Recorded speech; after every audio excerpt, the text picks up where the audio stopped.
day, fabulous FUNAABites. This moment, we'll be having an interview session with someone that has a major hold with the student populace and also the student union. It's the link between the student union and the student populace. The person of Abdulhafiz Bashir, the PRO of Federal University of Agriculture, FUNAAB. Someone who has had a lot of experience in the PR space, even before he emerged as the PR person of the union. I would say that his campaign process was really an hectic one, a very tough one. I would say during this campaign process, is the only candidate who had a lot of banners placed in every strategic location of the student environment. And aside from the banners, he also had physical flyers to give to every single person in the campus. Mr. Abdulhafiz Bashir, it's a pleasure to meet you. Yeah, thank you. My first question is this. While the process might be something that we're talking about now, like a smooth sail, how was it and how was the process, the campaigning process journey for you? Yeah, thank you so much for the question. And I really appreciate every FUNAABite watching this. And first, the campaign process was more of an usual journey for me, which was just personal to me this time around. I've been in the political space of campaigning and running administrations since my 100 level. When I first joined the choice team, Comrade Waslow campaigning for the post of FUNAABSU president, and also the part of the credibility team, Comrade Genealogy campaigning for the post of FUNAABSU president, and also the Ubuntu team, Comrade Mesh campaigning for the post of FUNAABSU president. So over the years, I've been able to gather experience and a lot of knowledge about how the process of campaign and how to actually run a smooth and eventful and a type of campaign that would be top-notch and the best that would ever had. So it made the process of my own campaigning a lot more easier for me because I already knew the norms and the do's and don'ts. And the process of campaign, for just as it is like for every candidate, is always a learning phase. It's always a phase for you to see a reflection of yourself. Just like not just the way you see yourself, you get to know how people see you. You get to know what people think about you. So that is what the process of election, the process of campaigning teaches you. So, and at the end of that, it now boils down on you to be able to impact what you have been able to learn, what you have been able to find out during that process, impact it into your life and into your administration.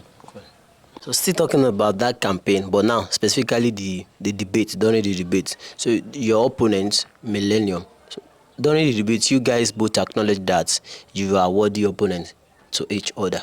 So and then your debate was the toughest that day, if I'm not wrong. Yes, it's the toughest that day because it was quite chaotic, if I can put it that way. But now looking at you guys are friends now, working together as a PR person for the union. So how were you able to transit from that being opponent to friends, or at least acquaintance at this level? Okay, so actually, the thing about the debate was that I did not really have much preparation or much of getting ready done for the debate. I actually took it as, well, definitely I'll be able to say something. Because for me, I've been a debater from way back, and speaking is not really my problem for me. But coming to that type of debate, electioneering debate, it's not about what you want to say.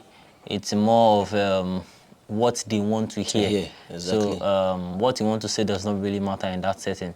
So trying to understand what they want to hear was a very, very big challenge. So now how are you able to because of our time, sorry for cutting you short, how are you able to now transform you guys, your opponents, so transforming from opponent to being acquaintance? Well, it was not too complicated.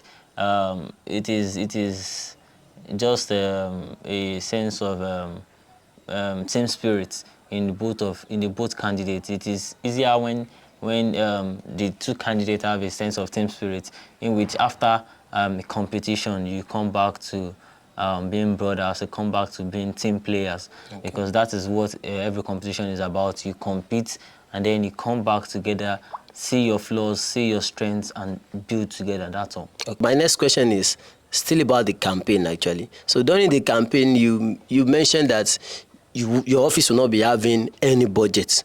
So I want to ask, when you now get to office, because probably there are expectations that you have, so that when you now get to office, now seeing the reality, do you regret not having budget, or saying you will not be having budget for your office? And were you able to maintain that promise, or on the long run you later collect a little bit of money to support the office? Okay, so for the purpose of this interview, I would like to state clearly that throughout my administration, at least up to this point, I have not been given a dime of budget to run the office of the public relation officer.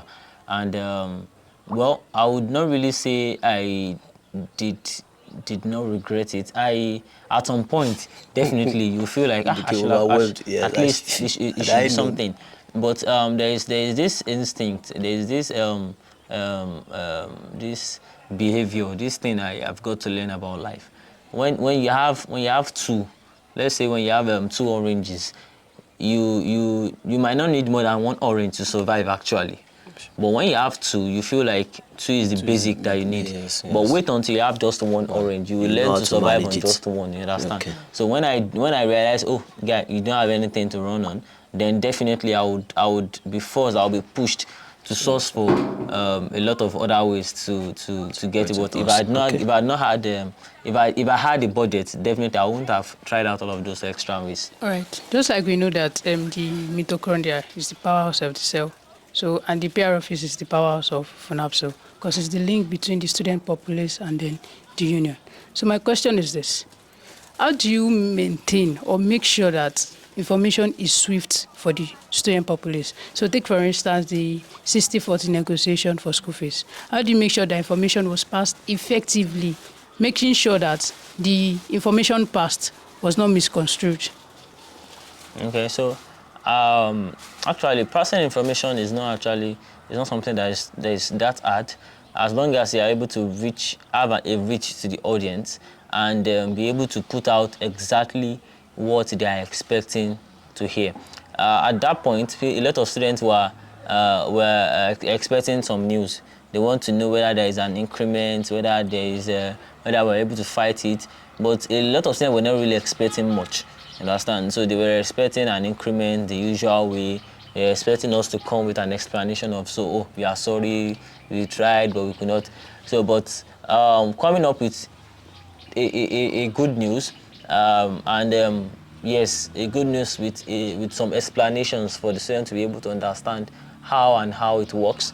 So it's more of just learning how to put words together to make meanings, to make the right meanings, so that you are not passing the wrong information to people. So as long as you are able to pass the right information in the right words, and you are able to reach the audience, people are readily available to consume the information. So just be able to put it out there in time and in the right words. Okay, that's beautiful. Having had your experience as a PR person, even before being the PR officer of FUNAABSU, now that you have lived as the PR officer of FUNAABSU, what's that one thing that you wish you had done better? Maybe if you had focused better on that thing, you'd have gotten more publicity for events, more mobilization from students, and then more visibility from people outside the FUNAABSU. And I also like to thank you, because during your tenure as the PR officer, the Twitter page has been very, very active, and then we had the blue badge, which also gave us more reach and visibility. What's that one thing, aside from all other things I have done to increase visibility, publicity, and then mobilization? What's that one thing that you wish you had done better? Okay, so one of those things I wish I had done better is first, I could have had a budget. Actually, for me not having a budget, there were a lot of things I outlined for myself to do as a PRO. But getting to the office, I realized there are a lot more things that needs to be done than the things that I actually planned out to do. For example, the union does not have, for example, a portable public address system, like a functioning one. So, and as the office of the PRO, it's not really something that is good enough. But for me not having a budget, well, and I could not get a budget. So it was very, very hard for me. I tried though to get that in place even without budget, to source for funding support. But well, it was expensive and it was far more than the reach of what I could put in place.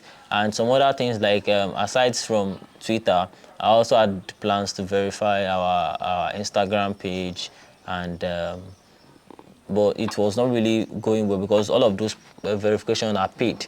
So being able to sustain the Twitter verification was, well, we give thanks to God for seeing us through that. So being able to fund both Twitter and Instagram verifications was a whole lot. So we had to choose the better one. And also, I could have had an event for PROs on campus to educate them on public relations and information management.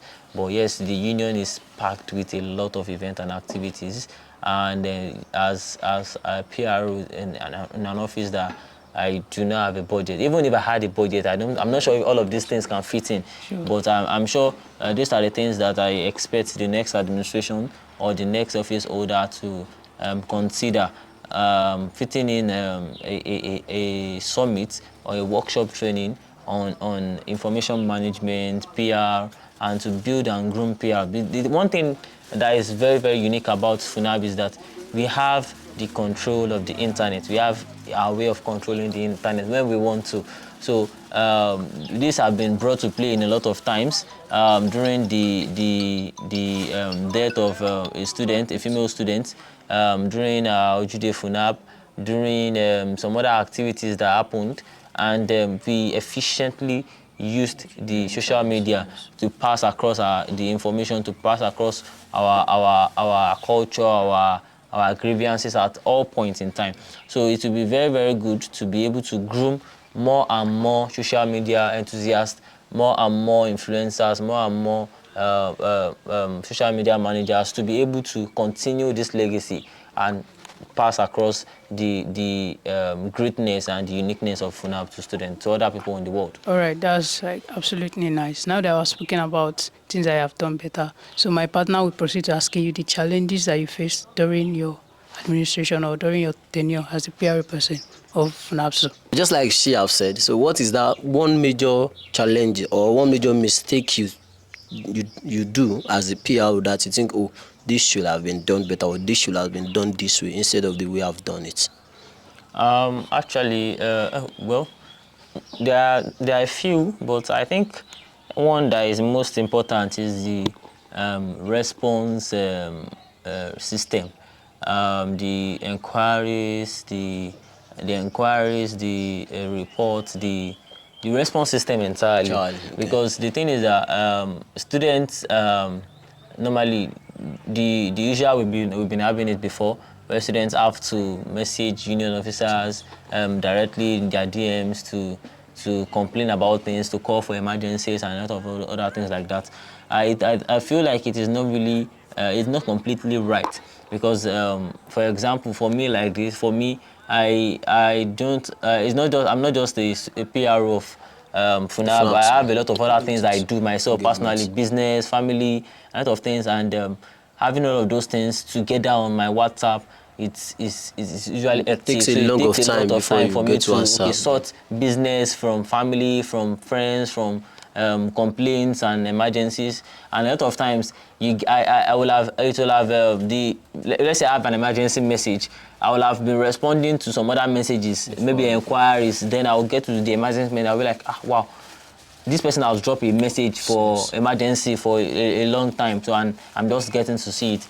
So, and before ending my tenure, I the union currently has been able to have a collaboration with Glow World, and we are bringing on board a fixed contact, emergency contact, where we have a land phone at the Student Union building. Whether the PRO is there, the PRO is not there, there will be someone, at least someone, during the day, and the land phone will be with someone, or the line will be with someone at night, so that whenever there is an emergency, just one call, and you'll be able to reach someone to help. So when you call that one call, whether you need the police, the ambulance, anything that you need, the person that you call will be the one to reach out to any of those supports that you need. So it will be much more easier and to release the stress and traffic on the PROs or the president's DM for complaints. Okay, I think that's very amazing, because the thing you just mentioned, having a line separately for the student union. I think one organization that I know of that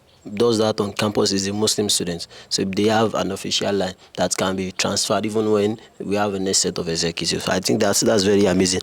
I would have asked that you give a piece of advice to the incoming PRO, but then the funny aspect is that he is your successor, he is your predecessor, and now he's going to be your successor. So then you've also mentioned some of the things that you want them to do, or that you want him to do coming in as a PR. So my own last question will be, what will you consider as your proudest moment as a PRO? Like the moment that you feel like, yes, I did my job well, that you are very proud of yourself. Yes, this is Dynamic. Well, of FUNAAB. one of the moments where I was most proud of myself as a PRO of the Student Union was the recently concluded Ojude FUNAAB, because the event was planned a day before, and I remember writing the memo for the event, and as soon as I wrote the memo, I sent it to the president. This thing has been fully cooked, and I was like, well, this idea is great, and I'm not sure. He was skeptical that